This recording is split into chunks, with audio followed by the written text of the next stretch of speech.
नमस्कार, BTV news के इस बुलेटिन में आपके साथ मैं हूं स्वाति। शहर से जुड़ी खबरों को देखेंगे विस्तार से, लेकिन सबसे पहले एक नजर डालते हैं हेडलाइंस पर। राष्ट्रीय संत आचार्य विद्यासागर जी महाराज की समाधि की खबर से संस्कारधानी सहित पूरे देश में शोक की लहर। जैन समाज ने कमानिया गेट पर शांति सभा आयोजित कर आचार्य श्री को दी श्रद्धांजलि।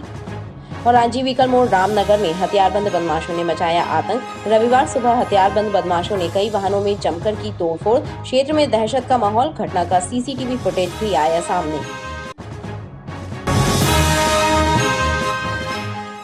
जन जन के संत विश्व वंदनीय संत शिरोमणि आचार्य श्री विद्यासागर जी महाराज के समाधिस्थ होने से पूरे देश में शोक की लहर है। संस्कारधानी जबलपुर में जैन समाज द्वारा कमानिया गेट पर एक शांति सभा आयोजित कर गुरुवर को श्रद्धांजलि अर्पित की। लाइव टेलीकास्ट के जरिए हजारों लोगों ने संत श्री की पार्थिव देह की अंतिम क्रिया के दर्शन किए। राष्ट्रीय संत आचार्य श्री विद्यासागर जी महाराज की संलेखना के जरिए चंद्रगिरी तीर्थ डोंगरगढ़ छत्तीसगढ़ में समाधि हुई। इस खबर ने जबलपुर सहित पूरे देश को शोक संतप्त कर दिया। संस्कारधानी के जैन समाज ने कमानिया गेट पर एक विशाल शांति सभा आयोजित कर मंत्रोच्चारण के साथ श्रद्धांजलि दी। महाराज जी की पार्थिव देह की अंतिम क्रिया को बड़ी स्क्रीन के जरिए प्रदर्शित किया गया। लोगों ने नम आंखों से गुरुवर के अंतिम दर्शन किए।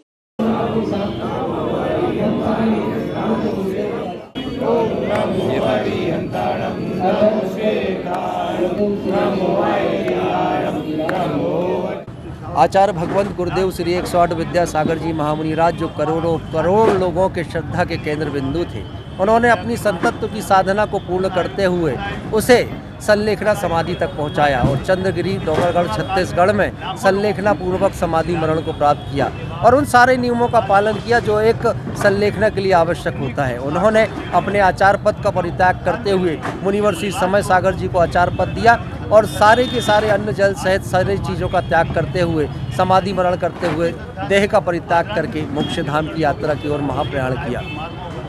आज श्रद्धांजलि पूरे विश्व में आचार्य भगवंत के वियोग के क्षणों से करोड़ों करोड़ श्रद्धालु आज दुखित थे, व्यथित थे। इसी श्रृंखला में संस्कारधानी जबलपुर में आचार्य भगवंत की पार्थिव देह की अंतिम क्रिया को देखने के लिए, जो कि लाइव प्रसारण हुआ, उसे देखने के लिए कमानिया गेट के इस परिसर में हजारों श्रद्धालु एकत्रित हुए और उन्होंने आचार्य श्री के प्रति अपनी भावभीनी श्रद्धांजलि समर्पित की। निश्चित रूप से बहुत दुखद क्षण है जब समर संस्कृति के प्रणेता जीव दया और अहिंसा इस मार्ग पर संपूर्ण विश्व को चलाने वाले और निश्चित रूप से मानव समाज के लिए उन्होंने अपने जीवन में बहुत कुछ किया।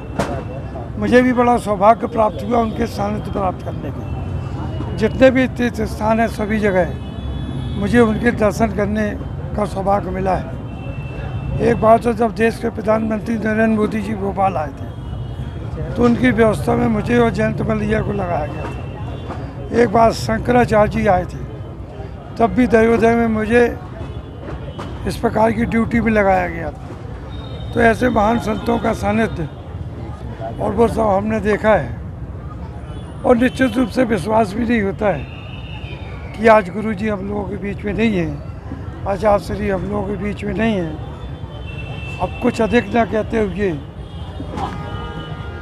मैं सादर प्रणाम करता हूँ, चरणों का स्मरण करता हूँ और उनके बताए हुए मार्ग पर उनने जो दिशा समाज को और संपूर्ण मानव समाज को दी है उस दिशा में हम लोग तेजी से कार्य करेंगे। समर्पित भाव से आचार्य विद्यासागर जी महाराज ने समाधि ग्रहण करने के पूर्व आचार्य पद आचार्य समय सागर जी महाराज को प्रदान किया है। आचार्य श्री विद्यासागर जी महाराज का संस्कारधानी से आध्यात्मिक रिश्ता रहा है। अपनी अलौकिक मुस्कान से लोगों के जीवन की निराशा और अवसाद को हर लेने वाले परम पूज्य गुरुवर विद्यासागर जी महाराज आम जनमानस की स्मृतियों में हमेशा अजर अमर रहेंगे। उनके द्वारा दिए गए सामाजिक संदेशों से सदियों तक मानव जाति के कल्याण का मार्ग प्रशस्त होगा। नॉन डॉक्टर्स द्वारा संचालित किए जा रहे कुछ अस्पतालों में चल रहा है मरीजों को लूटने का धंधा। यह आरोप लगाते हुए इंडियन मेडिकल एसोसिएशन का कहना है जल्द ही इसकी शिकायत सरकार और कोर्ट में की जाएगी। एक्सीडेंटल केसों में कुछ एम्बुलेंस ड्राइवरों की मदद से चलाया जा रहा है नेक्सस, इसका भी किया जाएगा भांडाफोड़। इंडियन मेडिकल एसोसिएशन की जबलपुर इकाई के सदस्यों ने पत्रकारों से चर्चा करते हुए बताया कि जबलपुर की निजी चिकित्सा व्यवस्था दो भागों में बंट गई है। एक वर्ग ऐसे हॉस्पिटल्स का है जो डॉक्टर्स चला रहे हैं, दूसरा वर्ग ऐसे हॉस्पिटल्स का है जिन्हें नॉन डॉक्टर्स संचालित कर रहे हैं। जिन्हें डॉक्टर्स नहीं चला रहे हैं उनमें से अधिकांश हॉस्पिटल्स में गफलतबाजी हो रही है। मरीजों को एम्बुलेंस ड्राइवरों के जरिए लूटा जा रहा है। एक्सीडेंट केसों में मनमानी बिलिंग हो रही है। और सारे एमएलसी केस, सारे जो एक्सीडेंट केस हैं, अगर जबलपुर के बार बार एक ही कुछ चुनिंदा अस्पतालों में जा रहे हैं तो या तो उस अस्पताल को हम भारत रत्न के लिए नॉमिनेट करें कि वो सबसे अच्छा अस्पताल है, सब वहीं जा रहे हैं, और या हम ऐसा पता करें कि क्यों एक ही एक जगह अस्पताल में वो जा रहे हैं। तीसरा, जो ये एमएलसी केसों में बिलिंग हो रही है, जो बाद में बीमा कंपनी से लिया जाता है 3 गुना 4 गुना पैसा, उसका असर आम जनता पे पड़ रहा है क्योंकि आपके इंश्योरेंस प्रीमियम में उतना ज़्यादा आपसे पैसा लिया जा रहा है। तो ये जो एमएलसी वाली बिलिंग, फर्जी बिलिंग हो रही है, इस बिलिंग के ऊपर सरकार को नजर रखनी चाहिए। आईएमए सदस्यों का कहना है कि इस मामले की प्रमाण सहित शिकायतें बहुत जल्द न्यायालय में एवं सरकार के पास की जाएंगी। कुछ ही अस्पताल हैं, 8-10 अस्पताल, जो ये एम्बुलेंस ड्राइवर का रैकेट चलाने में 90% इन्वॉल्व हैं। इन 8-10 अस्पतालों का डेटा आपको आराम से 1 महीने के सर्वेलेंस में मिल जाएगा कि कहां सारे मरीज बार बार एडमिट हो रहे हैं। और मेडिकल कॉलेज और डिस्ट्रिक्ट हॉस्पिटल से किसी भी मरीज को ऑपरेशन के 1 दिन पहले जो उड़ा लिया जा रहा है, गायब करके प्राइवेट अस्पताल ले जाया जा रहा है, इसको रुकना चाहिए। क्योंकि लालच देके, प्रलोभन देके मरीजों को प्राइवेट अस्पताल में एडमिट करके सरकारी अस्पतालों से शिफ्ट किया जा रहा है। ये पूरी प्रेस कॉन्फ्रेंस में हमने बोला। इसके लिए हम मुख्यमंत्री मोहन यादव साहब से भी मिलेंगे, हम अपने राजेंद्र शुक्ला साहब से भी मिलेंगे।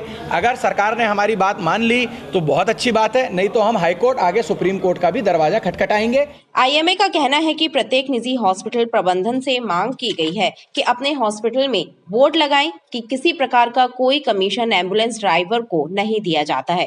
बहरहाल देखना बाकी है कि आईएमए की यह मुहिम मरीजों को राहत पहुंचाने वाली साबित होती है या सिर्फ गिने चुने प्राइवेट हॉस्पिटल्स पर दबाव बनाने वाली साबित होती है।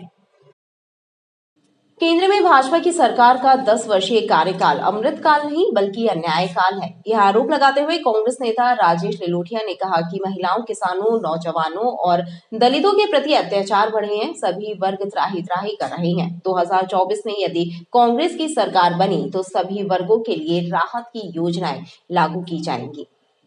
लोकसभा चुनाव के पहले कांग्रेस एक बार फिर तमाम आंकड़ों की लिस्ट लेकर जनता के बीच पहुंच रही है और प्रधानमंत्री नरेंद्र मोदी के 10वें वर्ष के कार्यकाल को अन्यायकाल बता रही है। अखिल भारतीय कांग्रेस कमेटी के सदस्य राजेश लिलोटिया ने पत्रकारों से चर्चा करते हुए बताया कि महिलाओं, किसानों, दलितों एवं नौजवानों के प्रति अन्याय की घटनाओं का ग्राफ बढ़ा है। लोग परेशान हैं। नरेंद्र मोदी की सरकार अपने 10 साल के कार्यकाल को, अपनी 10 साल की सरकार की उपलब्धि अमृतकाल से बताना चाहते हैं। कांग्रेस पार्टी इसका विरोध करती है, इसका खंडन करती है और ये कहती है कि ये अमृतकाल नहीं, अन्यायकाल था नरेंद्र मोदी का। इस 10 साल में जो महिलाओं के ऊपर एट्रॉसिटीज़ बढ़ी, किसानों के ऊपर अत्याचार हुआ, नौजवानों के भविष्य को अंधकार में डाला गया और जिस तरीके से दलितों के ऊपर जो अत्याचार हुए पूरे देश के अंदर, जिसके आंकड़े अभी मैंने आपको प्रेस कॉन्फ्रेंस के माध्यम से दिए हैं, वो बड़े चिंता का विषय है। कांग्रेस नेता कमलनाथ के भाजपा में शामिल होने को लेकर पूछे गए सवाल पर राजेश लिलोटिया ने कहा कि ये कोरी अफवाह है। देखिए, ये अटकलें हैं। अभी औपचारिक रूप से कोई भी कहीं से भी कोई हमको न्यूज़ नहीं आई। ये आप लोगों के प्रेस में इस तरीके की चर्चा हमें भी देखने को मिली, पढ़ने को मिली, लेकिन मैं समझता हूँ इसके ऊपर जो भी साथी हैं वो कांग्रेस पार्टी के बहुत वरिष्ठ हमारे लीडर्स रहे हैं, हम उनका सम्मान करते हैं और उसके ऊपर हम लोगों का कोई स्टेटमेंट देना बनता नहीं है। इसलिए क्योंकि कल दिग्विजय सिंह जी जो यहाँ के हमारे पूर्व मुख्यमंत्री रहे थे, आप लोगों से संपर्क किया, उन्होंने भी वहाँ पर बताया कि यहाँ पर इस तरीके की ये अटकलें हैं। अभी कोई इस तरीके की हम लोगों को उसकी जानकारी नहीं मिली। कांग्रेस में इस समय भगदड़ काल मचा है। इस जुमले को भी राजेश लिलोटिया ने सिरे से खारिज करने की कोशिश की। हरे कृष्ण आश्रम भेड़ाघाट में मातृत्व प्राप्ति के लिए गोद भराई की रस्म और सामूहिक सुहागनों का कार्यक्रम हुआ। इस कार्यक्रम में बड़ी संख्या में महिलाएं शामिल हुई। इस कार्यक्रम के माध्यम से जिन महिलाओं को शादी उपरांत मातृत्व की प्राप्ति नहीं हुई है, उनकी गोद भराई की रस्म मंगलामुखी समाज के सानिध्य में की गई। भेड़ाघाट स्थित हरे कृष्ण आश्रम में रविवार को माघ मास कल्पवास में महिलाओं की गोद भराई की रस्म अदायगी और सामूहिक सुहागने पूजन का कार्यक्रम हुआ। इस कार्यक्रम में बड़ी संख्या में महिलाएं शामिल हुई। साध्वी ज्ञानेश्वरी दीदी, साध्वी मैत्री दीदी, बद्रीनाथ से पधारे शांति प्रकाश ध्यानी के सानिध्य में मंगलामुखी समाज की पूज्य हीरा दीदी, राधिका दीदी, काजल दीदी के द्वारा पूजन पाठ कर उन महिलाओं की गोद भराई की रस्म अदायगी की गई, जिन महिलाओं को शादी उपरांत मातृत्व की प्राप्ति नहीं हुई है। आज यहाँ पर हरे कृष्ण आश्रम भेड़ाघाट में जिन माताओं बहनों की शादी उपरांत मातृत्व की प्राप्ति नहीं हुई है, उनकी यहाँ गोद भराई का कार्यक्रम चल रहा है। उसके बाद साथ ही सुहागनों का कार्यक्रम चल रहा है। लगभग आप देखिए पूरे 5000 से अधिक महिलाएं यहाँ अभी आ चुकी हैं, जिनकी यहाँ गोद भराई, सुहागले एवं उन्हें किन्नर समाज के द्वारा आशीर्वाद दिया जाएगा। आज पूज्य ज्ञानेश्वरी दीदी, पूज्य मैत्री दीदी का यहाँ आगमन हुआ है, जो यहाँ पर सभी को उन्हें आशीर्वाद दिया। किन्नर समाज हमारे यहाँ आशीर्वाद दे रहा है और लगातार जी हमारा 9वां वर्ष है। इसके बाद भोजन प्रसादी नीचे भंडारे की व्यवस्था है। इस कार्यक्रम के माध्यम से साध्वी ज्ञानेश्वरी दीदी सहित अन्य संत जनों ने अपने आशीर्वचनों के माध्यम से महिलाओं को नशा मुक्त समाज के निर्माण और नर्मदा स्वच्छता का संकल्प दिलाया। रांची बीकानेर शांति नगर के करीब रामनगर में रविवार की सुबह हथियारबंद बदमाशों ने आतंक मचाते हुए वाहनों में तोड़फोड़ की। बदमाशों ने घरों के बाहर खड़े आधा दर्जन से अधिक वाहनों को तोड़ दिया, जिसमें 3 पहिया और 4 पहिया वाहन शामिल हैं। रांची बीकानेर रामनगर में रविवार की तड़के हथियार से लैस बदमाशों ने जमकर आतंक मचाया। 2 पहिया वाहन पर सवार होकर आए बदमाशों ने घरों के बाहर खड़े करीब आधा दर्जन वाहनों, जिनमें 3 पहिया और 4 पहिया वाहन शामिल हैं, उनमें जमकर तोड़फोड़ की। वारदात को अंजाम देने वाले बदमाश और घटना सीसीटीवी कैमरों में कैद हुई है। क्षेत्रीय लोगों ने बताया कि वारदात को अंजाम देने वालों में आकाश चौधरी और उसका साथी राजा पटवा भी शामिल था। दोनों आपराधिक प्रवृत्ति के हैं। बीती रात आकाश चौधरी ने एक महिला से छेड़छाड़ की थी और हथियारों की दम पर उससे मारपीट की थी, जिसकी रिपोर्ट भी महिला ने रांची थाने में दर्ज कराई थी। इसी बात को लेकर रविवार की तड़के बदमाश दोबारा हथियारों के साथ क्षेत्र में पहुंचे और लोगों को आतंकित करने के उद्देश्य से वाहनों में तोड़फोड़ की। और क्या हुआ था यहाँ पे, किस तरह? ये रांची शांति नगर है और बीकानेर मेमोरी तिराहे के पास है। और आज सवेरे दिनांक 18 फरवरी को लगभग 4:52 पे मेरे यहाँ सीसीटीवी कैमरे लगे हुए हैं। तो आकाश चौधरी पिता का नाम ध्यान नहीं आ रहा, तो बल्ला चौधरी, माता कुसुम चौधरी का पुत्र है। उसने यहाँ पे तलवार और 2-3 लड़के थे, तलवार और 2 तलवार और एक कट्टा लेके यहाँ से वहाँ तक में 10 से 15 गाड़ियों की तोड़फोड़ की है। और उसका मामला हम लोगों ने रांची थाने में FIR दर्ज करवाई है। नगर में एक महिला है, उसके साथ भी उसने कल रात में जाकर के छेड़छाड़ की और उसके कपड़े फाड़े, तो वो FIR भी वो महिला ने वहाँ पर लिखवाई हुई है। और हम चाहते हैं कि इस पे थाना प्रभारी, थाना CSP रांची इस पे और अगर कार्रवाई उचित करते हैं तो अच्छा रहेगा। सर मैं काम से आ रही थी, वो आकाश नाम का, चौधरी नाम का लड़का है, वो यहाँ पर दारू वारू पी रहा था, मेरे से छेड़छाड़ कर रहा था, जबरदस्ती कर रहा था और बोल रहा था कहते किसी को बताओगी तो बहुत बुरा होगा, चाकू छुरा लेके यानी मेरे साथ गलत व्यवहार करने की कोशिश कर रहा था। कल उसने क्या किया यहाँ पे? सर मैं यहाँ तलब लेने आई, अपने मिस्टर ने मंगाए थे, मैं काम से छूट के 9 बजे आई हूँ और तलब लेने आई हूँ और वो मेरे को यहाँ झिमटी किया, पूरे कपड़े वपड़े फाड़ दिया और घर के अंदर ले गया, बोलते किसी को बताएगी तो तेरे आदमी को, तेरे बच्चों को और मेरे को मार डालेंगे। और यहाँ पर कुछ नुकसान भी किया? हाँ सर, 4 नुकसान किया है। हमारी जीजा की गाड़ी फोड़ दिया और इनके मामा की गाड़ी फोड़ा है, यहाँ पर गाड़ी फोड़ा है और शांति नगर में भी नुकसान किया है। हमारे घर में तलवार चलाया है, 8-10 गाड़ियों का नुकसान किया है। इस घटना से पूरे क्षेत्र में दहशत का माहौल है। क्षेत्रीय लोगों ने घटना की शिकायत रांची थाने में दर्ज कराई है और पुलिस से सख्त कार्रवाई करने की मांग की गई है। ईवीएम से चुनाव कराए जाने के विरोध में रविवार को विभिन्न राजनीतिक और सामाजिक संगठनों के प्रतिनिधियों ने संयुक्त मोर्चे के बैनर तले सिविक सेंटर में 1 दिवसीय धरना दिया।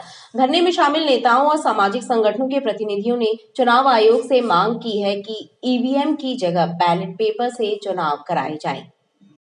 ईवीएम से चुनाव कराए जाने के विरोध में संयुक्त मोर्चा के बैनर तले रविवार को बसपा, सपा, कांग्रेस, आम आदमी पार्टी, गोंडवाना गणतंत्र पार्टी सहित तमाम राजनीतिक और अलग अलग सामाजिक संगठनों के प्रतिनिधियों ने सिविक सेंटर में 1 दिवसीय धरना दिया। धरने में शामिल नेताओं और संयुक्त मोर्चा के सदस्यों ने आरोप लगाया कि ईवीएम से होने वाले चुनाव जनता के बीच विश्वसनीय नहीं है। ऐसे में संयुक्त मोर्चा के माध्यम से चुनाव आयोग से ईवीएम को पूर्णतः हटाने और बैलेट पेपर से चुनाव कराए जाने की मांग की जा रही है। आज ईवीएम को लेकर जबलपुर संस्कारधानी में 1 दिवसीय धरना प्रदर्शन रखा गया है, जिसमें हम चुनाव आयोग से मांग करते हैं कि ईवीएम को पूर्ण रूप से बंद किया जाए और बैलेट पेपर से चुनाव सुनिश्चित किए जाए। इन मांगों को लेकर आज का 1 दिवसीय धरना प्रदर्शन है, क्योंकि यह ईवीएम जो है ये जनता के लिए विश्वसनीय नहीं है। आज हम देखते हैं पूर्व के जितने भी चुनाव हुए, जितने सर्वे आ रहे, उनकी रिपोर्ट कुछ और कहती है और जब परिणाम आता है उसका वो परिणाम कुछ और होते हैं। यहाँ तक कि भाजपा के लोग पहले से घोषणा कर देते हैं कि उज्जैन में एक भाजपा के नेता ने पहले चुनाव के पहले घोषणा कर दी थी कि कांग्रेस को 70,000 वोट मिलेगी, हमें 90,000, और जब परिणाम आया तो ठीक उसी तरीके से आया। छत्तीसगढ़ में बीएसपी के एक प्रत्याशी को एक भी खुद की वोट भी नहीं मिल पाती। ये इस तरीके से पूरी अविश्वसनीय ईवीएम है, इसलिए ये ईवीएम बंद होना चाहिए। धरना और प्रदर्शन के दौरान राजनीतिक दलों के नेताओं और सामाजिक संगठनों के प्रतिनिधियों ने धरना स्थल पर अपने विचारों को रखा और अपनी मांग के समर्थन में नारेबाजी की। गढ़ा थाने से चंद कदम की दूरी पर स्थित एक किराना दुकान में बाइक सवार 2 अज्ञात बदमाशों ने बमबाजी की वारदात को अंजाम दिया। इस घटना से पूरे क्षेत्र में दहशत का माहौल निर्मित हो गया।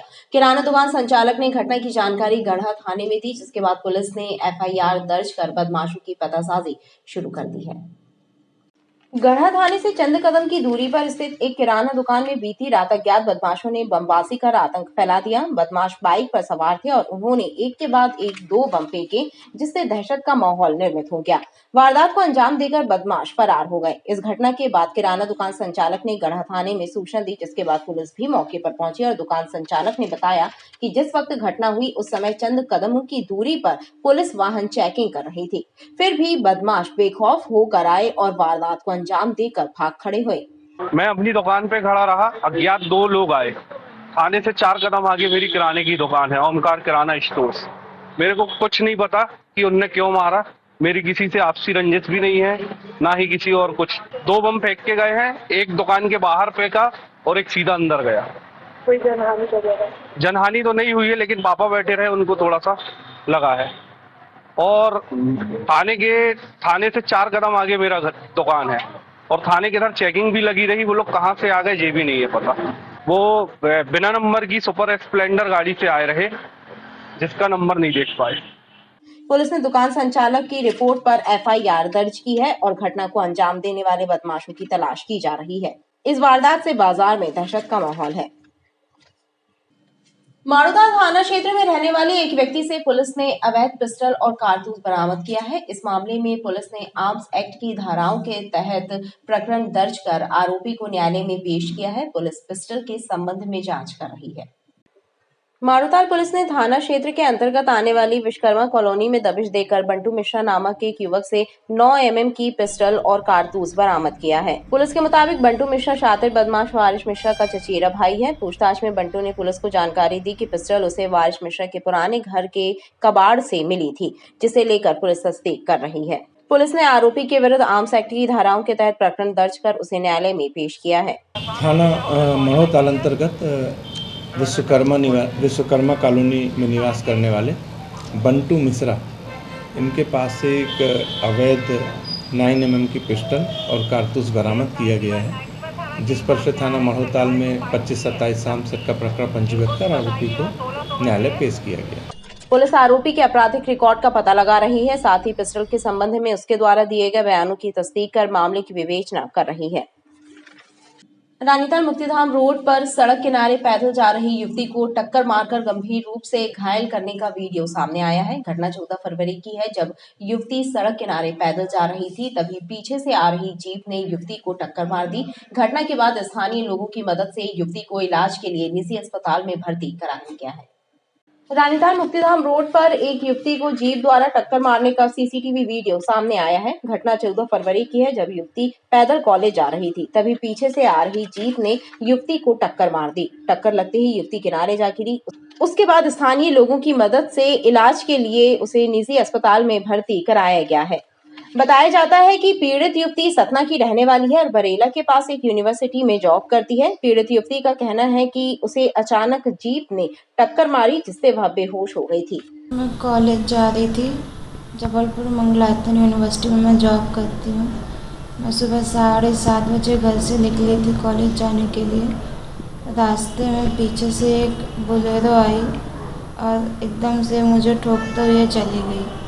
ये दीपांशी हॉस्टल रानीताल मुक्तिधाम के जस्ट सामने हुआ है ऐसा हादसा। घायल की शिकायत पर पुलिस ने मामला दर्ज कर टक्कर मारने वाले अज्ञात वाहन की तलाश शुरू कर दी है। खबरें लगातार जारी हैं, आप देखते रहिए BTV न्यूज।